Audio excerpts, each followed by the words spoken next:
A lot of people ask, how do you organize your life when you have so much to do and so little time? It seems to be chaotic, and the phone is ringing, and people are calling, and unexpected emergencies crop up, and things that you expected to happen don't happen, and things that do happen take much longer than you thought and cost much more, and so on. Well, I say, join the human race.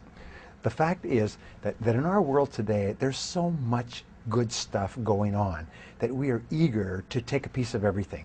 We're constantly raising our hand, if you like, and saying, I'll do that, and I'll do this, and I'll get into that, and I'll add that to my schedule, and so on. So as I mentioned earlier, the starting point of getting your life under control is to sit down and think about two things. Who you really are, which means what are your natural talents and abilities? What do you enjoy? What do you like doing? If you could wave a magic wand, if you were financially independent, what would you want to do with your life based on your own talents and abilities? Another question we ask is, if you could work at any job or in any industry or in any position or in any part of the country, what would they be? And think them through.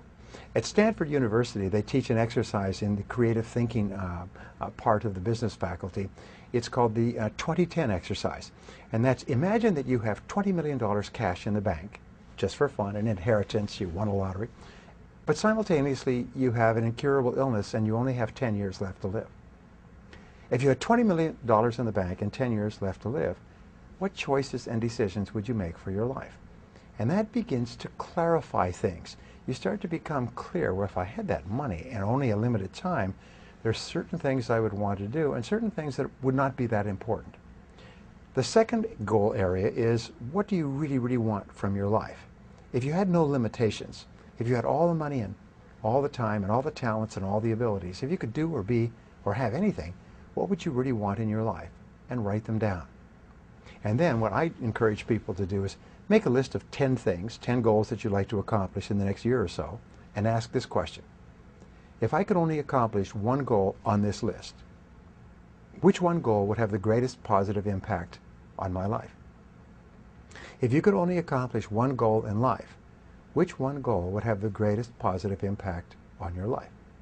Now, for most people, especially when you're maturing in your career, when you're growing up, the biggest goal is money. If you had money, then you could buy a house, home, car, family, lifestyle, and so on. So that's quite normal. For other people, it may be a health goal. For business owners, maybe a business goal. For people with relationship problems, maybe a relationship goal. But ask yourself, if you could achieve one goal or resolve one problem, and remember, a problem unsolved is merely a goal unachieved. Which one would it be? And write that down and make that the major definite purpose of your life. Make it the central organizing principle of your life. Now, Wolfgang von Goethe had a wonderful observation about life. He basically said that everything counts. Everything that we do helps or hurts. Everything adds up or takes away. So once you have a very clear goal, then you simply ask yourself, based on what I really, really want for my life, what's most important to me, is what I'm about to do helping or hurting? Is it going to move me toward my goal or move me away?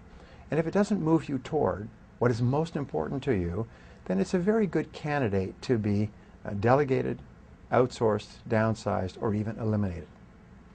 In the process of re-engineering in business, the whole process of re-engineering is based on what is called process simplification. And the way that you simplify a process is you stop doing things. You eliminate low-value tasks to free up more time for the things that are most important to you. You keep going through your life and saying, what are the things that I could get rid of, that I could stop doing altogether, that I could delegate to someone else, or that I could combine and do all together?